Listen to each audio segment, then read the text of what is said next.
আমাদের জাতীয়তাবাদী কৃষক দল শাখা কর্তৃক আয়োজিত অফিস উদ্বোধন, আপনারা জানেন যে অফিস উদ্বোধনের জন্য আজকের এই আমাদের মত বিনিময় অনুষ্ঠানে প্রধান অতিথি হিসেবে উপস্থিত আছেন আমাদের জাতীয়তাবাদী কৃষক দল কেন্দ্রীয় সংসদের অন্যতম যুগ্ম সাধারণ সম্পাদক, বদলগাছি উপজেলা বিএনপির বারবার নির্বাচিত সভাপতি, আপনার আমাদের সকলের প্রিয় আস্থাভাজন এবং আমাদের জাতীয়তাবাদী কৃষক দলের শীর্ষ সভাপতি, যাকে আমরা প্রথম বলছি শেষ সভাপতি আমাদের শ্রদ্ধেয় জননেতা এখানে উপস্থিত আছেন বাংলাদেশ জাতীয়তাবাদী কৃষক দল মহাদেবপুর উপজেলা শাখার সাধারণ সম্পাদক আমার জেলা কৃষক দলের আহ্বায়ক কমিটির অন্যতম সদস্য জুয়েল, বদলগাছি উপজেলা বিএনপির সহসভাপতি বেতন নবী সান্ড, বদলগাছি উপজেলা বিএনপির সহসভাপতি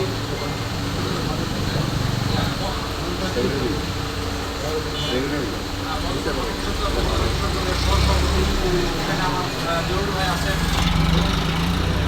আতুল ইউনিয়ন বিএনপির সাধারণ সম্পাদক এবং এই ইউনিয়নের আপনাদের তারা যে ব্যক্তি সংগঠন তৈরি করেছে সেই সম্মানিত আমার সভাপতি ভাই রকিবুল আলম ভাই, সাধারণ সম্পাদক সাহেব আছেন, সাংগঠনিক সম্পাদক আছেন, সকলকে বাংলাদেশ জাতীয়তাবাদী কৃষক দলের পক্ষ থেকে আপনাদের সালাম শুভেচ্ছা।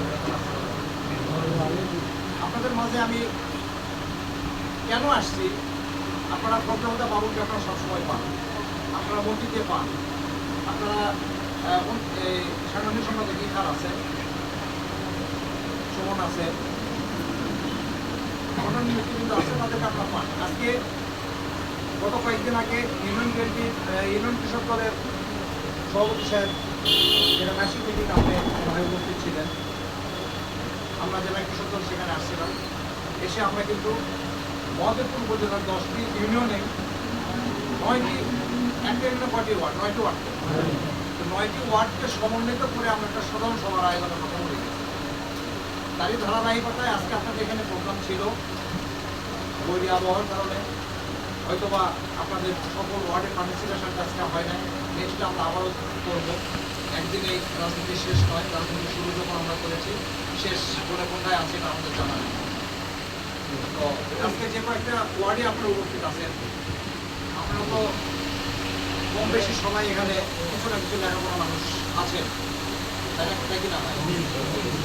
একেবারে তো আপনারা যে কিছুই সই করতে পারেন না বা কিছুই বোঝেন না, শুধু হ্যাঁ যে ধান লাগান, তিল বোনেন, সরষা বোনেন, গম বোনেন আর দিয়ে যান, এমন তো কাজের কাপড়ে কিছু সচেতন মানুষ আছে। ফজলুল্লাহ বাবুল ভাই দীর্ঘ এই 18-20 বছর যাবত এই মহাদেবপুর বদলগাছি থেকে যেভাবে উনি আপনারা যেমন একটা ফসল জমিতে ছিটিয়ে দেন, সরষে আপনারা বলে দেন, সঙ্গে সঙ্গে সার দেন, আজকে গাছ উঠলো, কালকে যেন পবিত্র না খায়, এই জন্য আপনারা বিভিন্ন ই দেন, একটা করে মাথার উপরে একটা পলিথিন গায়ে দেন, একটা কাপড় গায়ে দেন, এই জন্য পাখি যেন না পড়ে, পবিত্র যেন ওটা না খায়। আপনারা ফসলটাকে জাগ্রত করার জন্য আপনারা সেচও দেন, দিয়ে একটা ফসল সরষে আপনারা এইভাবে আমরা কৃষক তো ফজলুল্লাহ বাবুল ভাই ঠিক ওইরকমভাবেই মনে করেন যে আপনাদের মাঝে আজকে একদিনই গড়ে ওঠে নাই, উঠতে অনেক সময় লেগেছে। আজকে যে মানুষটি আপনাদের মাঝে বিভিন্ন সময়ে বিভিন্ন বার্তা নিয়ে আমাদের ভারপ্রাপ্ত চেয়ারম্যান তারেক রহমানের যে সমস্ত নির্দেশিত আমাদের কেন্দ্রের কৃষক দল কর্তৃক ঘোষিত কর্মসূচি, এর বাহিরেও আপনাদের আস্থায় নিয়ে যাওয়ার জন্য, আপনাদের ভালোবাসা দেবার জন্য ফজলুল্লাহ বাবুল কিন্তু আপনাদের কাছে সবসময় আসে না ভাই? আমি আজকে নতুন একটি বার্তা নিয়ে আসছি। বার্তাটি আমার এইটাই যে আমি কথাটা শেষ করার পরে আপনারা অবশ্যই ওয়ার্ড থেকে একজন দুজন করে আমাকে উত্তর দিবে, একজনের উত্তর দিলে আমি খুশি হব। আপনাদের এখানে এই ইউনিয়নে ভোট কেন্দ্র কয়টি? কে বলতে পারবেন? একজন বলেন তো। এটা তো ইউনিয়ন পরিষদ। ইউনিয়ন পরিষদের 9টি ভোট কেন্দ্র। জাতীয় নির্বাচনে কয়টা? 8টা হয়। মানে 9টা ওয়ার্ডকে ভেঙে 8টা হয়। মানে এই গ্রাম ওই গ্রাম মিলে আপনার একটা করে কেন্দ্র হয়। 8টা তাহলে আপনাদের কেন্দ্র। আমি ধরে নিলাম 9টা ওয়ার্ড মিলে 9টাই কেন্দ্র। এই কেন্দ্রতে বুথ হয় কতগুলো আপনাদের জানা আছে? পুরুষ বুথ কয়টা, মহিলা বুথ কয়টা, এটা কি আপনাদের জানা আছে?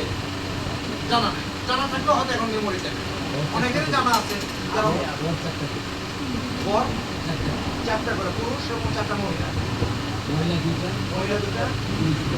মহিলা দুটা পুরুষ দুটা। তাহলে একটা কেন্দ্রে যদি 4টা করা হয় তাহলে 8টা কেন্দ্রে 4 আসছে 32 জন। 32 জন আমাদের কি লাগে? পুলিং এজেন্ট লাগে। এই পুলিং এজেন্ট আমাদের কাজ কি? এটা আপনাদের জানা ভোটের কেন্দ্র পালন করছেন আপনারা কখনো? হ্যাঁ, করছেন। আমরা কি দিব? আমি নির্বাচন করতে আসছি, আমি পার্টি। আমি আমার নেতা কর্মীরা যারা ভোটের আগে আগামীকাল ভোট হবে, আজকে আপনার কাছে আমার একটা কলম পৌঁছবে, ভোটার লিস্ট পৌঁছবে। আপনাকে যে আমি পুলিং এজেন্ট হিসাবে নিয়োগ করছি, এটা প্রার্থীর সিগনেচার দিতে একটা কাউন্টার পৌঁছে দেবে। আপনি পরের দিনে সকাল 8টার পূর্বে আপনার প্রথম কাজটি হবে যে আপনি যেই বুথের দায়িত্বে আপনি গিয়েছেন, আপনাদের এখানকার যে নেতৃত্ব দিবে, নির্বাচনকালীন সময়ে যে নেতৃত্বটা দিবে, সেই নেতার কাজ হবে আগের দিন রাত্রে প্রিজাইডিং অফিসারের সঙ্গে সাক্ষাৎ করে কোন কোন রুমে পুরুষ বুথ, কোন কোন রুমে মহিলা বুথ, তাহলে মহিলা আমরা কাকে দেব, পুরুষ আমরা কাকে দেব, এইটা নির্ধারণ করে আপনাদের নাম লিখে আপনাদের পরের দিনে সকাল 7:30টায় ভোট কেন্দ্রে আপনাদেরকে উপস্থিত করতে হবে। তাহলে যেহেতু আমরা সবাই দেখতেছি, সবাই জানতেছি যে যতই দেশের সন্ত্রাস করুক আর যতই চক্রান্ত করুক, আমরা সকল চক্রান্ত যখন মোকাবিলা করে জাতীয়তাবাদী দল নিঃশেষ হয়ে গেল, পালানোর জায়গা পাবেন। আমরা বড় বড় বহু আওয়াজ শুনেছি, জাতীয়তাবাদী দলই আজকে টিকে আছে। যারা বলেছে আমাদেরকে তাড়াবে, তারাই কিন্তু। তো ভাইরা আমার, আপনাদের কাছে আমি বার্তাটুকু নিয়ে আসছি যে আপনি এখানে আমি অনেক আমার ইয়াং জেনারেশন ভাইদেরকে দেখতেছি। আমার এই ভাইটার কি নাম আপনি বলেন তো ভাই? লেখাপড়া কত করছেন? ইন্টারমিডিয়েট পর্যন্ত করছেন। Thank you. বসেন। আপনি ইন্টারমিডিয়েট পর্যন্ত লেখাপড়া করছেন।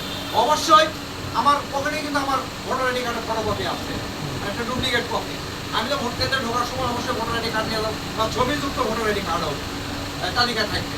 ওইটা তো আমার এই ভাইটা দেখলে বুঝতে পারবে যে রোয়ের মধ্যে এই এত নাম্বার ভোটার আসছে। আপনি কি করবেন? কলম দিয়ে কেটে দেবেন।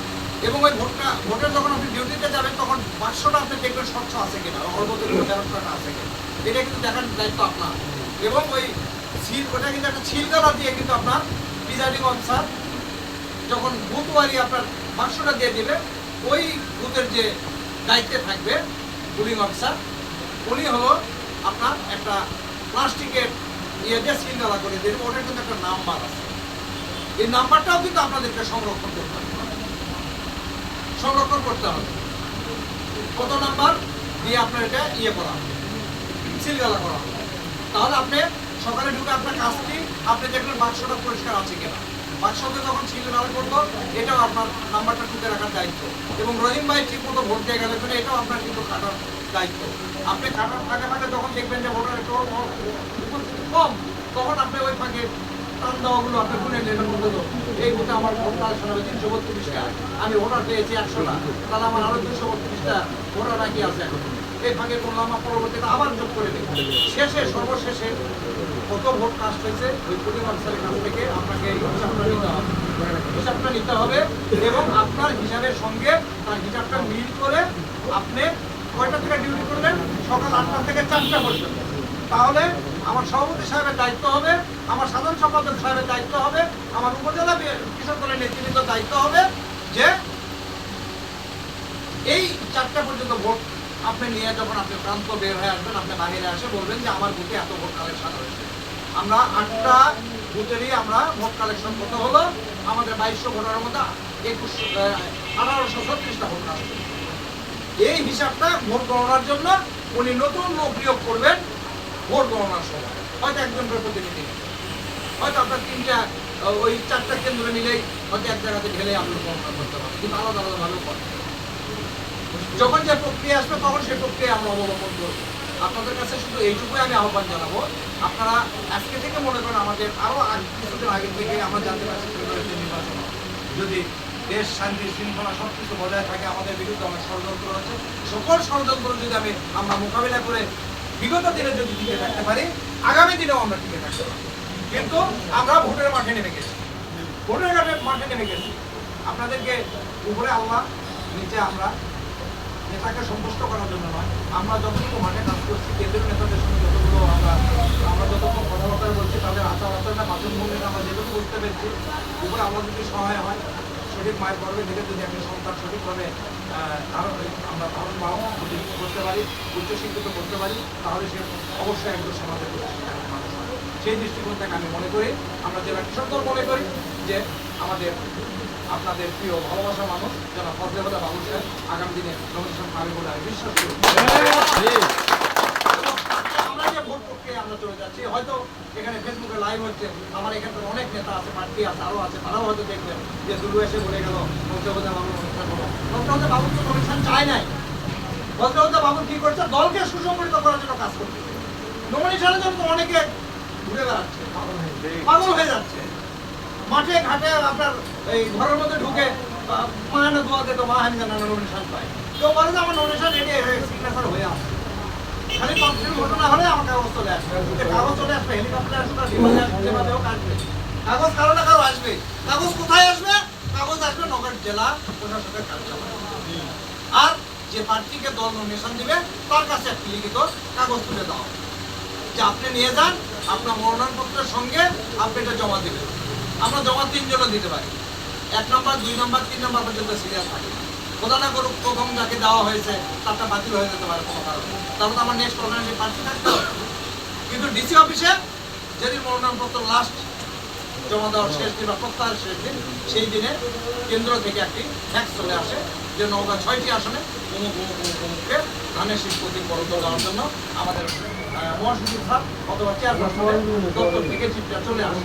তো আমাদের ডিসহার্টেড হওয়ার কিছু নাই, আমাদের ঘাবড়ানোর কিছু নাই, আমাদের হারানোর কিছু নাই, আমাদের পাওয়ার কিছু নাই। আমরা অনেক পেয়েছি, আমরা কোনোদিন কিছু হারাই না, আমরা হারাতেও চাই না, আমরা কাউকে হারাতে চাই না, কাউকে বাদ দিয়ে আমরা সম্ভাবনা রাজনীতি করতে চাই না, আমরা সকলকে নিয়ে আমরা রাজনীতি করতে চাই। আমরা সকল ভাইদেরকে উদারতা আহ্বান জানাই, আমার বিএনপি, আমার যুব দলের, আমার ছাত্র দলের, আমার স্বেচ্ছাসেবকের, আমার কৃষক দলের, আমার মহিলা দলের, আমার শ্রমিক দলের যে ভাইরা, যে বোনেরা আছেন, আমি সকলকে উদারতা আহ্বান জানাই জেলা কৃষক দলের পক্ষ থেকে, আসেন আমরা সবাই এক কাতারে দাঁড়াই, আগামী দিনে যে নমিনেশন পাবে তার পক্ষে আমরা সকলে এক করে একযোগে কাজ করবো।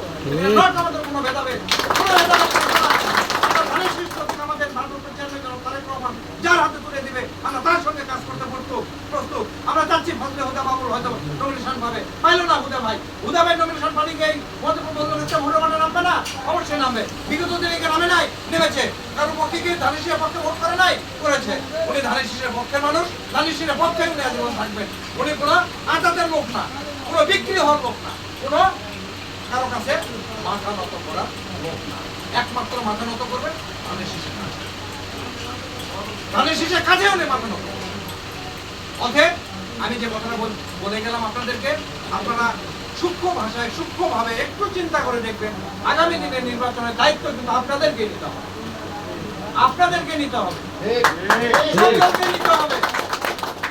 নওগাঁতে কৃষক দল বলে কোনো জিনিস ছিল না, শুধু কৃষক দল নাম ছিল, কিন্তু কোনো সংগঠন ছিল না। আপনারা কোনোদিন কৃষক দলের এই আজকে যে 70-80 জন লোক 100 জন লোক যে আপনারা উপস্থিত আছেন, কোনোদিন হইতে পারছেন ভাই? হইতে পারেন নাই। আজকে আমরা জেলা কৃষক দল আপনাদের পাশে থেকে আমাদের অভিভাবক আমাদেরকে সুপরামর্শ দিয়ে কিভাবে সংগঠন করতে হবে, কিভাবে সংগঠন ত্বরান্বিত করা যাবে, আমরা কিন্তু ভাই খুব স্বল্প সময়ের মধ্যে আমাদের, আপনারা যেমন আজকে ইউনিয়নে ডাকছেন, আপনি যদি কালকে আমাকে ওয়ার্ডে ডাকেন, আমি দুর্নীতির কাজটা করব। আপনি যদি 9টা ওয়ার্ডে 9 দিন প্রোগ্রাম করেন, আমি জেলা কৃষক দল সদস্য হিসেবে আপনাদেরকে কথা দিয়ে গেলাম, আপনারা 10টি ইউনিয়নে 990টি ওয়ার্ডে যদি প্রোগ্রাম করেন 3 মাস ব্যাপী, আমি দুটো প্রত্যেকটা দিন আপনাদের সঙ্গে 3 মাস আমি আছি। আপনাদের যত সুযোগ যত অসুবিধা আছে আমি আমি শুনবো। আপনাদের যত পরামর্শ লাগবে, যত সহযোগিতা লাগবে, আমার মেধা, আমার যোগ্যতা থেকে যেটুকু আমার জানা আছে আমি আপনাদেরকে অর্পণ করব। আমি যদি কোনো প্রশ্ন আপনাদের উত্তর দিতে না পারি, তাহলে আমি সিনিয়র নেতৃবৃন্দের সঙ্গে, আমার উপরেও নেতা আছে, তারাও সংগঠন আমার চেয়ে তত বেশি ভালো করবে, আমি তাদের সঙ্গে শেয়ার করে আপনাদের মাঝে আমি সেটা উপস্থাপন করব। করে কি করবো, আমি দলকে সুসংগঠিত করবো। আমরা লড়াই করছি কার জন্য? আমরা দেশের জন্য, ধানের শীষ প্রতীকের জন্য, এই দেশের মানুষের জন্য। ধানের শীষ প্রতীককে আজকে বাদ দেওয়ার একটা মাই তারা কথাও বলেছে। লজ্জা হয়, লজ্জা হয়। আজকে আমার ছেলের বয়স 33 বছর, আর আজকে ধানের শীষ যারা বাদ দিতে বলে তাদের বয়স 23 বছর, 24 বছর। তাহলে কোথায় আছে তারা, আমরা আজকে কোথায়? তো ভাইরা আমার, আপনারা অনেক কষ্ট করে এই বর্ষার মধ্যে এখানে উপস্থিত হয়েছেন। আমি নওগাঁ জেলা কৃষক দলের পক্ষ থেকে আপনাদেরকে আমার অভিনন্দন জানাচ্ছি। আমি যে কথাগুলো বললাম, আপনারা যদি কেউ বুঝতে না পারেন, আমাকে সুন্দরভাবে দাঁড়িয়ে বলবেন, আমি আপনাদের সেই প্রশ্নের উত্তর আবার দিতে প্রস্তুত আছি। আমি আপনাদেরকে পুঙ্খানুপুঙ্খানুভাবে যেভাবে আমার থেকে বুঝিয়ে নেবেন, আমি সেভাবে আপনাদেরকে বুঝিয়ে নেব। এই আশাবাদ ব্যক্ত রেখে আগামী দিনে আপনাদের সঙ্গে আবার ওয়ার্ড ওয়ারি দেখা হবে। এবং আজকে যে প্রোগ্রাম, এই আপনারা যে উদ্বোধন করলেন, এই উদ্বোধনে একটা অফিস রুম উদ্বোধন করলেন, এই অফিস রুম উদ্বোধনের মাধ্যমে আপনাদের কাছে আরেকটা কথা বলি যে এই উদ্বোধনের মাধ্যমে শুধু আমরা জাতীয়তাবাদী কৃষক দলের অফিস উদ্বোধন করলাম, শুধু কৃষক দল বলবো তা না, যে কোনো ভাই, যে কোনো মানুষ, যে কোনো বোন বিপদে পড়লে অবশ্যই আপনার সংগঠনের তাদেরকে এখানে অবস্থান করে দেবেন, তাদের পাশে দাঁড়াবেন। কারোর কোনো বৃষ্টির সময় আসতে পারে, শীতের সময় আসে আপনারা এখানে বসতে পারে, কোনো দুর্ঘটনাজনিত এখানে আসতে পারে, আপনার তাদেরকে যদি অসুস্থ হয় তাকে পানি খাওয়াবেন, চা খাওয়াবেন, আপনারা একটা সুলভ আচরণ করবেন। আর এইখানে প্রতিদিন সন্ধ্যায় আপনারা খুলবেন, কিন্তু এখানে বসবেন, আপনারা নিজেরা একটু মুড়ি মাখা খাবেন। আজকে কার রহিমের ভাগে পড়লো, কালকে কার রহিমের ভাগে পড়লো, কালকে কার মধুর ভাগে পড়লো। এভাবে আমরা প্রত্যেক দিন যদি একজন থাকে, যদি আমরা 100 টাকা গ্রাম ফেলাই দিই, 50 টাকা ফেলাই দিই, তাহলে আমাদের কিন্তু কারোই কোনো অসুবিধা হবে না। হবে কি ভাই? হবে না। আর আপনারা সুন্দরভাবে এখানে করেন। যেহেতু আজকে মহাদেবপুর উপজেলা সর্বপ্রথম খাজুর ইউনিয়নে একটি অফিস উদ্বোধন হলো, এই অফিস উদ্বোধনে আরও যেন শৃঙ্খলা বজায় থাকে, আমার ব্যক্তিগত পক্ষ থেকে আমি দামি না পারলেও কম দামে আপনাদেরকে একটা ক্যারাম বোর্ড আমি থাকতে এটা নিয়ে আপনারা এখানে ক্যারাম বোর্ডও চালু রাখবেন, সংগঠনও করবেন, তাহলে দেখবেন যে আস্তে আস্তে এই অফিসটা প্রাণবন্ত হয়ে যাচ্ছে। তো সংগ্রামী ভাইয়েরা আমার, রাত অনেক হয়ে যাচ্ছে, কারো কাছে রাত বেশি, কারো কাছে রাত কম। তো আমি যেহেতু নওগাঁ যাবো, নেতা আছে, নেতাও কিছু কথা বলবেন, আপনারা সবাই ভালো থাকেন, আমাদের জন্য দোয়া রাখবেন, আমার জেলা কৃষক দলের জন্য আপনারা দোয়া করবেন, আমার আব্বা সাহেব এবং তো তাদের দোয়া করবেন, সে হয়তো আজকে আসতে পারে নাই। তো সকলকে আপনাদেরকে আবারও জেলা কৃষক দলের পক্ষ থেকে সালাম এবং অভিনন্দন। আসসালামু আলাইকুম। শহীদ রাষ্ট্রপতি জিয়াউর রহমান মহোদয়, দেশনেত্রী বেগম খালেদা জিয়া, আমরা সবাই তার মঙ্গল কামনা করি। এবং আমাদের ভারপ্রাপ্ত চেয়ারম্যান তারেক রহমান খুব দ্রুততম সময়ের মতো এই দেশে এসে দূর থেকে যেমন দলের হাত ধরেছেন, আমাদেরকে সুসংগঠিত করেছেন, আপনাদেরকে সুসংগঠিত করেছেন। আজকে এইখানে এসেও বাংলাদেশের মাটিতে বসে আপনাদেরকে সঠিক নেতৃত্ব দিবে, এই আশাবাদ ব্যক্ত করে সবার সুস্বাস্থ্য কামনা করে শেষ করছি।